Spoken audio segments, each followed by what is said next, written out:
மன்னாரில் துப்பாக்கிச் சூட்டு சம்பவம் ஒன்று பதிவாகி இருந்தது. அதிலே இருவர் உயிரிழந்திருப்பதாக தெரிவிக்கப்பட்டிருக்கிறது. இதனை தாண்டி இந்த கொலை சம்பவத்திற்கான பின்னணி என்ன, இந்த சம்பவங்களின் ஆணிவேர் எங்கே, இது இரண்டு ஊர்களில் இருக்கின்ற இரண்டு குடும்பங்களின் பிரச்சனையாலா இத்தனை கொலைகள் இடம்பெற்றது போன்ற பல்வேறு கருத்துக்கள் நிலவுகின்றன. இது தொடர்பாகத்தான் இந்த தொகுப்பில் விரிவாக பார்க்க இருக்கின்றோம். மன்னார் நீதவான் நீதிமன்றத்திற்கு முன்பாக இருக்கின்ற வீதியிலே, அதாவது பிரதான வீதியிலே துப்பாக்கிச் சூட்டு சம்பவம் ஒன்று இடம்பெற்றிருந்தது. மோட்டார் சைக்கிளில் வந்த நபர் ஒருவர் இந்த துப்பாக்கி பிரயோகத்தை மேற்கொண்டிருந்தார். இதன் போது 4 படுகாயம் அடைந்திருந்தார்கள். அது தொடர்ச்சியாக அங்கிருந்து 4 மன்னார் மாவட்ட பொது வைத்தியசாலைக்கு கொண்டு செல்கின்ற போது 2 பேர் இடைவெளியிலே உயிரிழந்ததாக தெரிவிக்கப்பட்டிருக்கின்றது. அதன் தொடர்ச்சியாக மன்னார் வைத்தியசாலையில் ஒரு பெண் சிகிச்சை பெற்று வருவதாகவும், அதை தவிர மற்றொரு ஆண் யாழ் போதனா வைத்தியசாலைக்கு மேலதிக சிகிச்சைகளுக்காக அனுப்பி வைக்கப்பட்டிருப்பதாகவும் தெரிவிக்கப்பட்டிருக்கின்றது. மொத்தமாக இந்த துப்பாக்கிச் சூட்டு சம்பவத்திற்கு 4 பேர் இலக்கான நிலையில் அதிலே ஒருவர் பெண் என்றும், இவ்வாறு துப்பாக்கிச் சூட்டு இலக்கான அந்த 3 நபர்களும் வழக்கொன்றிற்காக அங்கு சென்றதாகவும் தெரிவிக்கப்பட்டிருக்கின்றது. அந்த வழக்கு நொச்சிகுளம் பகுதியில் இடம்பெற்ற இரட்டை கொலை சம்பவம் தொடர்பான வழக்கு என்றும் தெரிவிக்கப்பட்டிருக்கிறது. இந்த நிலையில் தான் இந்த சம்பவங்கள் எல்லாம் பதிவாகி இருக்கின்றது.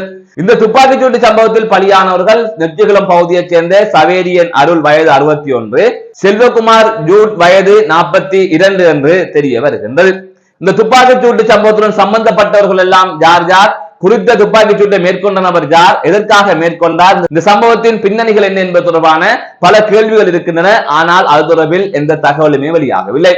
இதனை தாண்டி நொச்சிகுளத்தை சேர்ந்தவர்கள் இதிலே பலியாக இருக்கின்றார்கள் என்கின்ற அடிப்படையில் நொச்சிகுளத்திலே பல நாட்களாக பல பிரச்சனைகள் நிலவி வருகின்றது. மக்களே வீதிக்கிறங்கி இவ்வாறு எங்கள் பகுதியைச் சேர்ந்தவர்கள் கொலை செய்யப்படுகின்றார்கள் என்று ஆர்ப்பாட்டம் கூட செய்திருந்தார்கள். கடந்த 2022ஆம் ஆண்டு 6ஆம் மாதம் 10ஆம் திகதி அளவிலே 2 சகோதரர்கள் நொச்சிகுளம் பகுதியிலே வைத்து கொடூரமாக வெட்டி கொலை செய்யப்பட்டிருந்தார்கள்.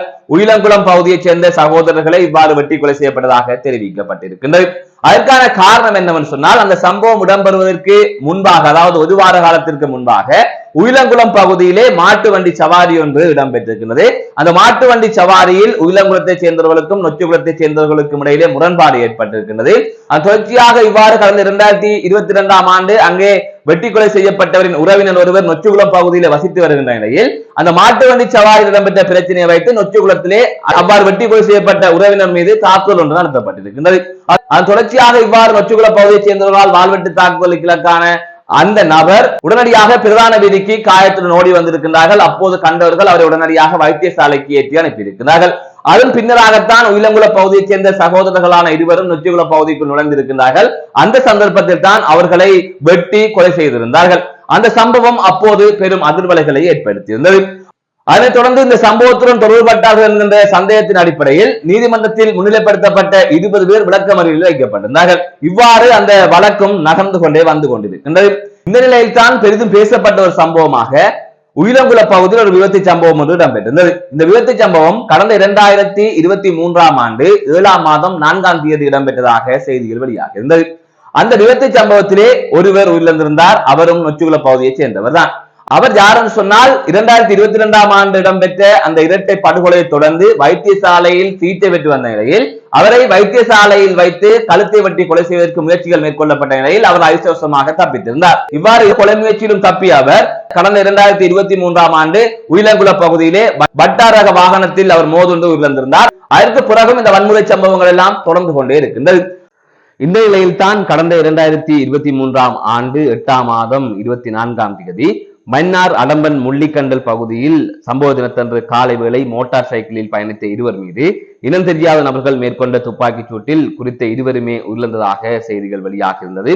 இவ்வாறு உயிரிழந்தவர்கள் மன்னார் நொச்சிகுளம் பகுதியைச் சேர்ந்த 43 வயதுடைய ஜேசுதாசன் அருந்தவராஜா மற்றும் மாந்தை மேற்கு பிரதேச செயலாளர் பிரிவில் உள்ள சன்னார் கிராமத்தைச் சேர்ந்த 56 வயதுடைய கணபதி காளிமுத்து என்று தெரிய வந்திருந்தது. இதிலே ஜேசுதாசன் அருந்தவராஜா எனப்படுகின்ற 43 வயதுடைய நபர் 2022ஆம் ஆண்டு நொச்சிகுள பகுதியிலே இடம்பெற்ற இரட்டை கொலை தொடர்பாக கைது செய்யப்பட்டு பிணையில் விடுவிக்கப்பட்டவர் என்று கூறப்படுகின்றது. இந்த நிலையத்தான் கடந்த 2024ஆம் ஆண்டு 2ஆம் மாதம் 19ஆம் தேதி அன்று ஒரு துப்பாக்கிச் சூட்டு சம்பவம் ஒன்று இடம்பெற்றிருந்தது. நொச்சிகுளம் பகுதியிலே விவசாயி ஒருவரை நோக்கி துப்பாக்கி பிரயோகம் ஒன்று மேற்கொள்ளப்பட்டிருந்தது. மோட்டார் சைக்கிளில் வந்த 2 நபர்களை இவ்வாறு குறித்த விவசாயியை நோக்கி துப்பாக்கி பிரயோகம் மேற்கொள்ளப்பட்டதாகவும் அது தொடர்ச்சியாக அவர் அதிர்ஷ்டவசமாக உயிர் தப்பியதாகவும் தெரிவிக்கப்பட்டிருந்தது. T56 ரக துப்பாக்கியாலே இந்த துப்பாக்கி பிரயோகம் மேற்கொள்ளப்பட்டதாக கூறப்பட்டிருந்தது. வயலிலே வேலை செய்து கொண்டிருந்த நபர் மீது இவ்வாறு துப்பாக்கி பிரயோகம் மேற்கொள்ளப்பட்டதாக தெரிவிக்கப்பட்டிருந்தது. அதன் தொடர்ச்சியாகத்தான் நொச்சிகுள கிராம மக்கள் வீதிக்கு இறங்கி போராட்டம் ஒன்றினை மேற்கொண்டிருந்தார்கள். அதிலே அவர்கள் கூறியிருந்தார்கள், எங்கள் பகுதியைச் சேர்ந்த பலர் தொடர்ந்து ஊரிலிருந்து கொண்டு வருகின்றார்கள், பலர் கொலை செய்யப்படுகின்றார்கள், போலீஸ் பாதுகாப்பு இந்த கிராமத்திற்கு இருந்தும் பல கொலை சம்பவங்கள் வன்முறை சம்பவங்கள் இடம்பெற்றுக் கொண்டிருக்கின்றது. T56 ரக துப்பாக்கியால் அவர்கள் சுடுகின்றார்கள் சொன்னால் அந்த துப்பாக்கி அவர்களுக்கு வழங்கியது யார் என்பது தொடர்பான பல கேள்விகளை அவர்கள் எழுப்பியிருந்தார்கள். அதை தவிர இதுவரை 3 பேர் உயிரிழந்திருக்கின்றார்கள் எமது பகுதியைச் சேர்ந்தவர்கள், அதாவது கொலை செய்யப்பட்டிருக்கின்றார்கள் நொச்சிகுள பகுதியைச் சேர்ந்தவர்கள் என்று அவர்கள் கூறியிருந்தார்கள். அதற்கு பிறகாகவும் சில வன்முறை சம்பவங்கள் இடம்பெற்றது. இவ்வாறான பின்னணியில் தான் இவ்வாறான சம்பவங்கள் இடம்பெற்றுக் கொண்டிருக்கின்ற நிலையில் தான் இவ்வாறு நொச்சிகுள பகுதியைச் சேர்ந்தவர்கள் இவ்வாறு கொலை செய்யப்பட்டுக் கொண்டிருக்கின்றார்கள் என்கின்ற நிலையில் தான் கடந்த 2022ஆம் ஆண்டு இடம்பெற்ற இரட்டை கொலை வழக்கிற்காக மன்னார் நீதவான் நீதிமன்றத்திற்கு வந்தவர்களை நோக்கி துப்பாக்கி பிரயோகம் மேற்கொள்ளப்பட்டிருக்கிறது. அதில் தான் 4 பேர் காயமடைந்திருக்கிறார்கள். அவர்களின் இலக்கு அந்த 3 ஆண்கள் மீது, ஆனால் அந்த பெண் தவறுதலாக அவர்கள் இலக்குக்கு சிக்கிக் கொண்டார் என்றுதான் கூறப்படுகின்றது. எனவே இது தொடர்பான மேலதிகமான விசாரணைகள் இடம்பெறுகின்றது. இந்த அனைத்து கொலை சம்பவத்திற்கும் பிரதானமாக பின்னணியில் ஒரே பிரச்சனை தான் இருக்கின்றதா, அதற்கு காரணமாக ஒரு ஊரா இருக்கின்றது, அல்லது தனிநபர்கள் இருக்கின்றார்களா, அல்லது ஒரு குடும்பம் இருக்கின்றதா, அல்லது பலர் இருக்கின்றார்களா என்பது தொடர்பான விசாரணைகள் எல்லாம் இனி மேற்கொள்ளப்பட்டதன் பின்னர் தான் இதன் முடிவு வரும். இந்த நிலையில் இதிலே இன்னொரு விடயத்தையும் சொல்ல வேண்டும். இதுவும் ஒரு தரப்பிலே கூறி வருகின்ற தகவலாக இருக்கின்றது. ஒரு இணையதள செய்தியிலேயும் இதை கவனிக்கக்கூடிய வகையில் இருந்தது. அதாவது 2022ஆம் ஆண்டு இந்த இரட்டை கொலையிலே சகோதரர்கள் வெட்டி கொலை செய்யப்பட்டார்கள்.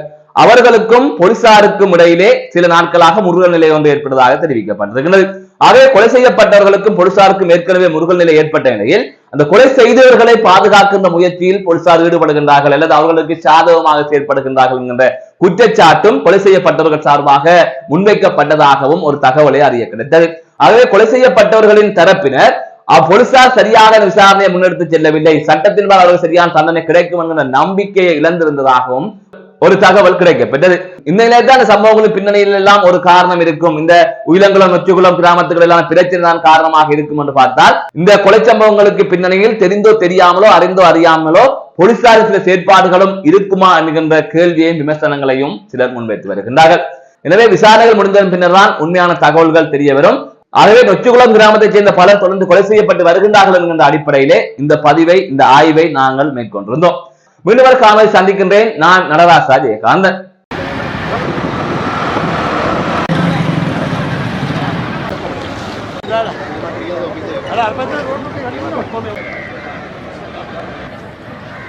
Sorry.